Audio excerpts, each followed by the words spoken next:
Este é um vídeo feito em parceria com os Laboratórios Interdisciplinares de Formação de Educadores da Universidade Federal de Sergipe, UFES, associado à oficina de videoaula promovida pelo curso de capacitação da Divisão de Desenvolvimento de Pessoal desta instituição. Meu nome é Sérgio Scarano Júnior, professor de Astrofísica do Departamento de Física da UFES, e nesta videoaula trataremos do movimento de queda livre. Embora não tenha sido o primeiro a lidar sobre o tema, foi nas mãos de Galileu Galilei, o famoso físico italiano, que a discussão sobre o movimento de queda livre começou a se consolidar a partir das etapas experimentais de seu procedimento científico. Foi em suas palavras que no livro Satiatori, ou O Ensaiador, que Galileu, em 1923, traçou o que viria a ser uma das essências do trabalho envolvido para produzir o conhecimento na ciência identificada como filosofia natural, e passou a ser um dos grandes princípios da ciência positivista.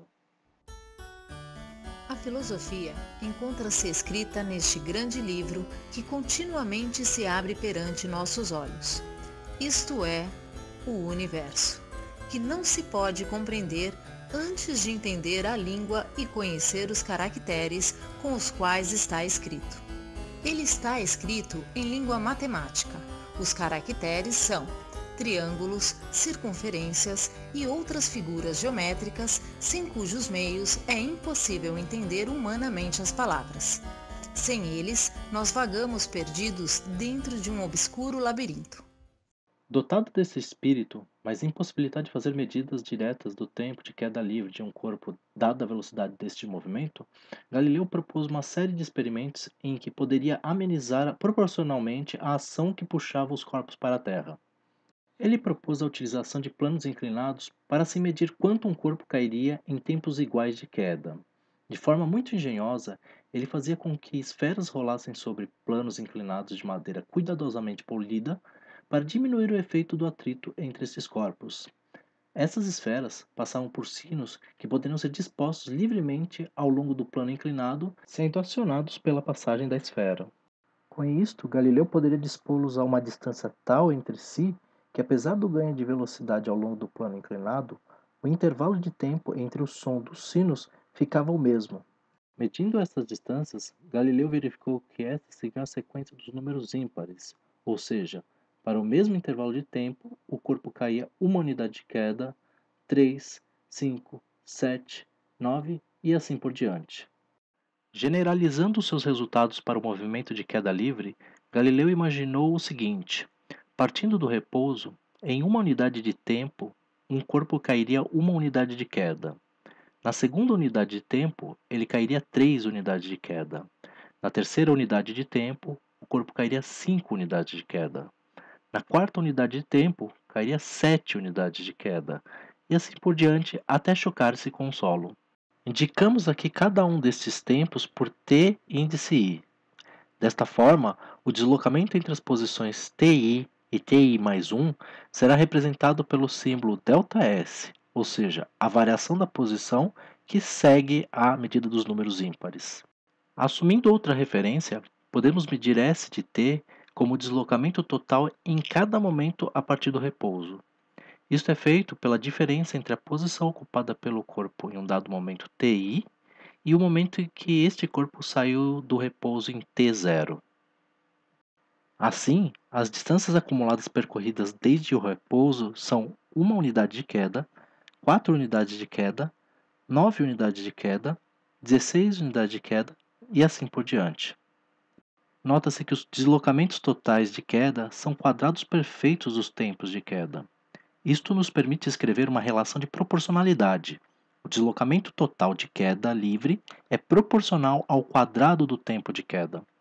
Para transformar esta proporção em igualdade, precisamos de uma constante de proporcionalidade, com dimensões de deslocamento por tempo ao quadrado, de modo a garantir a uniformidade das equações, que de um lado tem deslocamento e de outro quadrado de um tempo.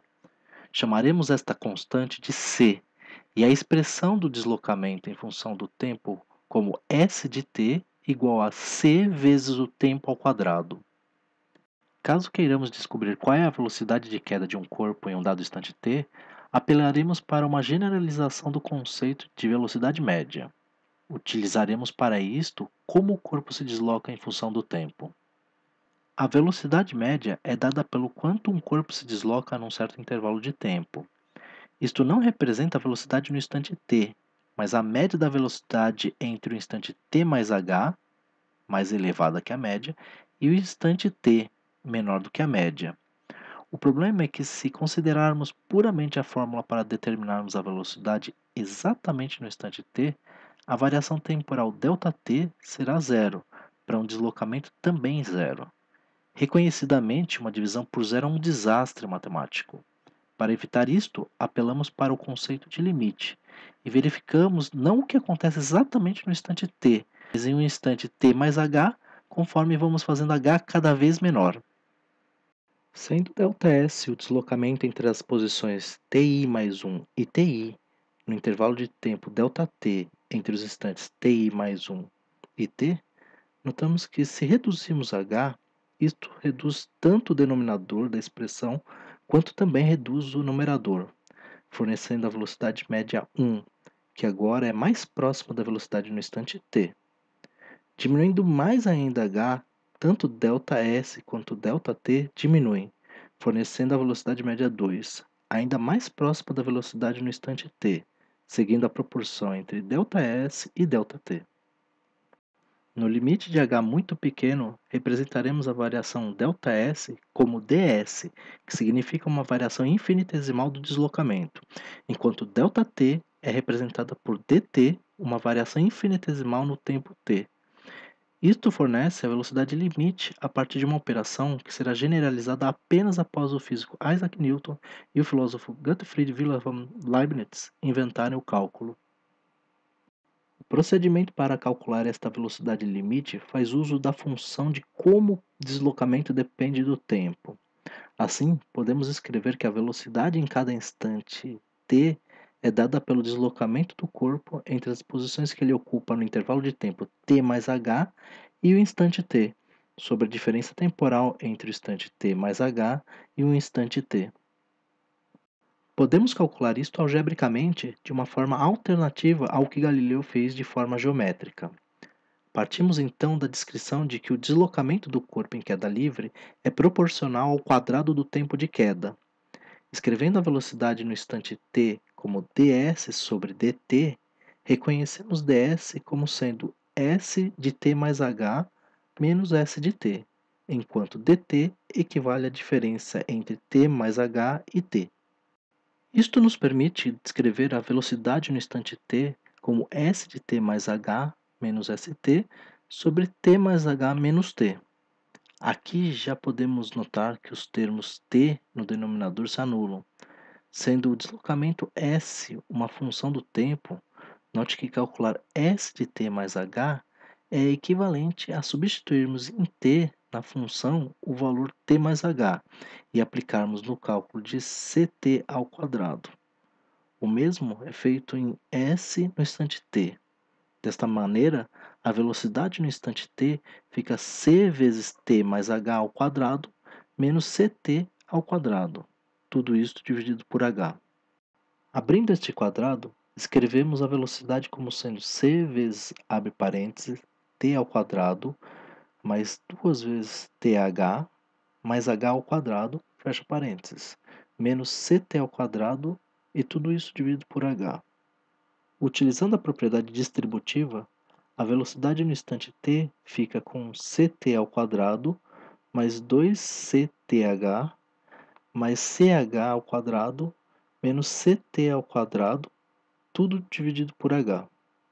Note que é possível anular os termos ct ao quadrado. Como as duas parcelas remanescentes no numerador dependem de h, podemos anulá-los com o h no denominador.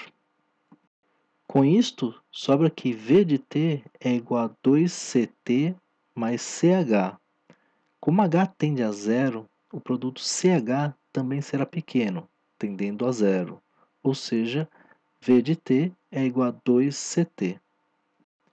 É interessante notar que a expressão revela que a velocidade é diretamente proporcional ao tempo de queda, pois, sendo 2c uma constante, v cresce linearmente com t. Se fizermos um gráfico da velocidade em função do tempo, esta proporcionalidade será representada por uma reta.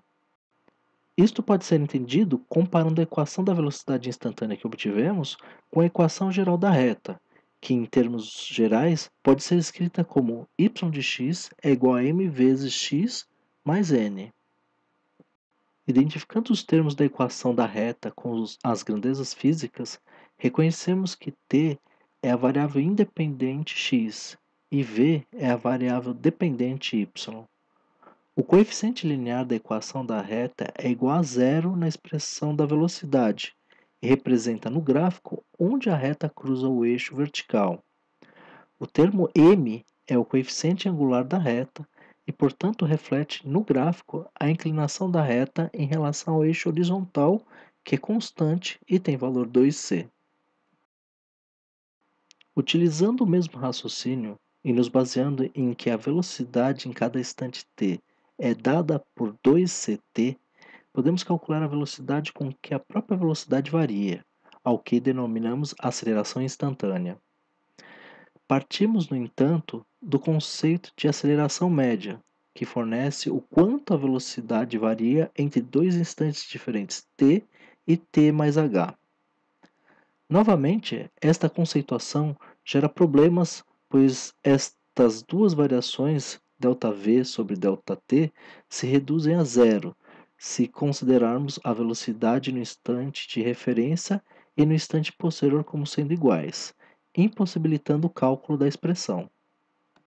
No entanto, seguindo o mesmo procedimento utilizado para calcular a velocidade instantânea, consideraremos o instante posterior ao instante t como sendo t mais h e verificando o comportamento limite da aceleração no instante infinitesimalmente posterior ao intervalo t, não chegando nunca a zero.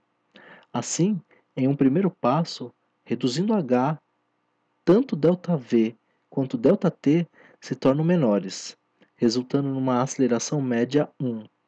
Reduzindo novamente h, ΔV e ΔT decrescem quase que proporcionalmente, fornecendo a aceleração média 2, gradativamente convergindo para o valor mais próximo do valor esperado no instante t.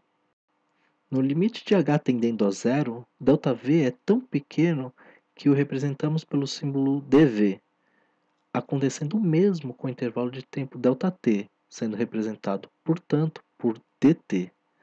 Em termos da função da velocidade instantânea, podemos escrever a variação funcional das velocidades como v de t mais h menos vt, tudo isso dividido por t mais h menos t. Desenvolveremos agora a resolução algébrica dessa expressão, escrevendo primeiramente a equação da velocidade em função do tempo, como v de t é igual a 2ct. A aceleração é dada então pela razão entre o intervalo de velocidade dv sobre o intervalo de tempo dt. dv é então v de t mais h menos v de t, enquanto dt é dado por t mais h menos t. Assim, a aceleração em cada instante t pode ser escrita como v de t mais h menos v de t dividido por t mais h menos t. Novamente, é possível notar que neste denominador os termos t se anulam.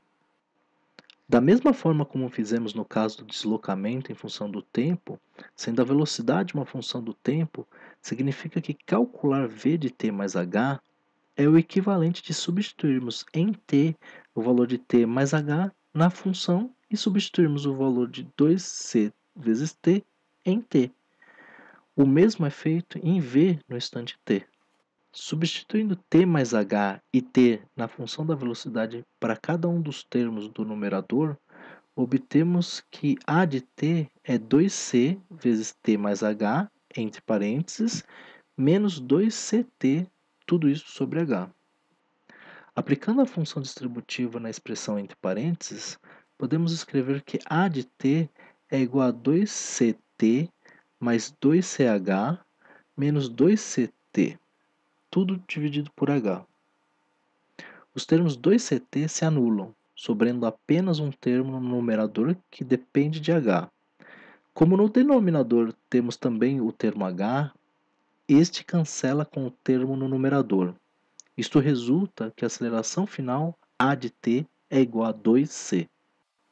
Note que como c é uma constante, 2c também o é. Assim, fazendo um gráfico da aceleração a em função do tempo t, temos uma função constante. Ou seja, podemos comparar a equação a de t igual a 2c com a equação da reta que agora escrevemos apresentando primeiro o coeficiente linear e depois o coeficiente angular. Temos t para a variável independente e logo notamos que a expressão física não depende de t. Isso porque o coeficiente angular desta reta é zero, justificando algebricamente a reta horizontal no gráfico. Por outro lado, o termo físico 2c equivale ao coeficiente linear, indicando o ponto onde a reta de nível constante cruza o eixo vertical. O mais impressionante desta relação é que, ao contrário do senso comum, esta expressão da aceleração, assim como a expressão da velocidade de queda de um corpo, ou consequentemente o deslocamento dele, são todos independentes da massa. Todos os corpos caem com a mesma aceleração constante e atingem a mesma velocidade, deslocando-se a mesma distância a partir do repouso, independentemente da massa. Galileu já imaginava isto, mas ele conseguiu conectar a geometria aos seus resultados experimentais. Um experimento sobre esta impressionante conclusão foi feito pelo astronauta David Scott da missão Apollo 15 à Lua em 1971, tirando vantagem do ambiente sem atmosfera de nosso satélite. Com uma pena e um martelo em cada mão, Scott se dispôs frente a uma câmera que o filmava e soltou simultaneamente os dois objetos, que diferiam em massa em pelo menos 40 vezes. Se houvesse dependência direta do tempo de queda com a massa, seria de se esperar que um corpo 40 vezes mais leve demorasse 40 vezes mais para cair que um corpo pesado, o que não é verificado quando o efeito do atrito pode ser ignorado.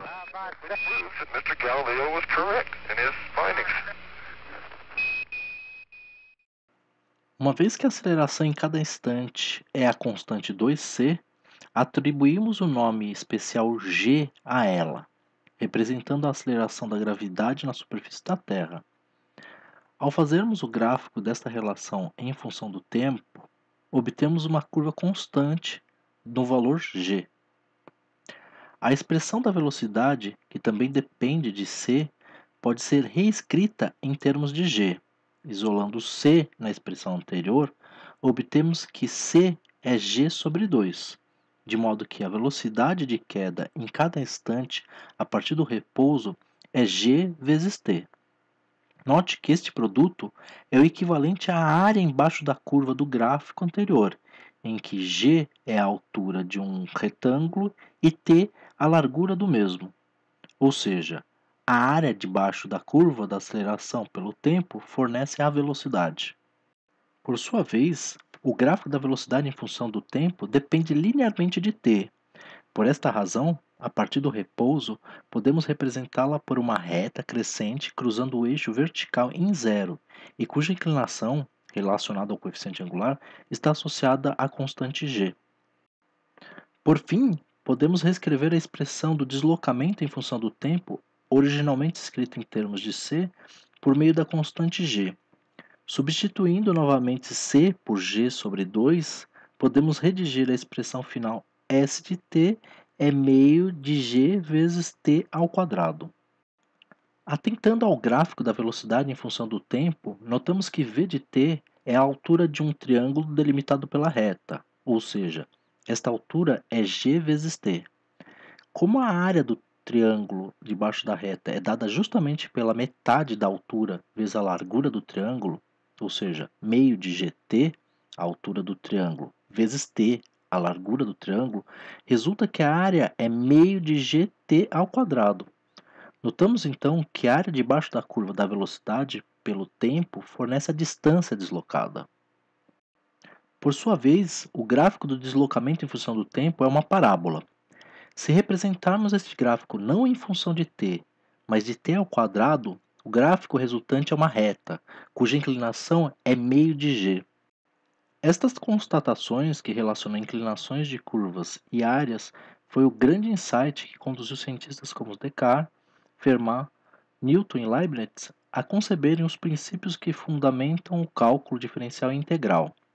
Em termos práticos, podemos utilizar estas relações para determinar experimentalmente a aceleração da gravidade g. Em sala de aula, isso pode ser feito de forma muito simples utilizando o software Tracker. Como não é o objetivo desta aula explorarmos este software, deixaremos aqui um link com a referência de como isso pode ser feito em outros vídeos de nosso canal Astutos UFES. Os resultados de uma aplicação deste software na filmagem de uma queda livre são resumidos pelo software em gráficos e em tabelas como aqui visualizadas. Todas as grandezas com índice y remetem a valores em relação à vertical do lugar, sendo y o deslocamento total em relação à referência, demarcada pelos eixos em rosa, vy a velocidade vertical e a y a aceleração vertical. Note que os gráficos são justamente os esperados teoricamente. Separando esses gráficos, notamos que a y é um valor que, dadas as flutuações estatísticas, oscila em torno de 10 metros por segundo ao quadrado. Realizando este experimento de forma precisa, obtivemos g como sendo 9,8 metros por segundo ao quadrado. Isso também poderia ser obtido como o coeficiente angular da reta de vy em função do tempo, que experimentalmente representa a reta v de t é igual a g vezes t. Por fim, o mesmo resultado poderia ser obtido do gráfico do deslocamento em função do tempo. Ajustando-se uma parábola aos dados experimentais, obteríamos um parâmetro que multiplica o termo quadrático de t, que seria igual a meio de g, permitindo, portanto, o cálculo de g. Para concluirmos este vídeo, acrescentamos uma curiosidade. Em nossa universidade, propusemos com o nosso aluno de mestrado nacional profissional em ensino de física, Ronilson da Silva, que o procedimento descrito anteriormente fosse utilizado para a determinação da aceleração da gravidade da Lua a partir de vídeos das missões Apollo, com o objetivo de, assim, desmistificar as teorias de conspiração de que o homem não foi à Lua. Os resultados foram apresentados pela revista super interessante, de alto impacto na divulgação científica em nosso país. A dissertação pode ser acessada pela página de nosso programa em http://www.posgraduação.ufes.br/ppgpf.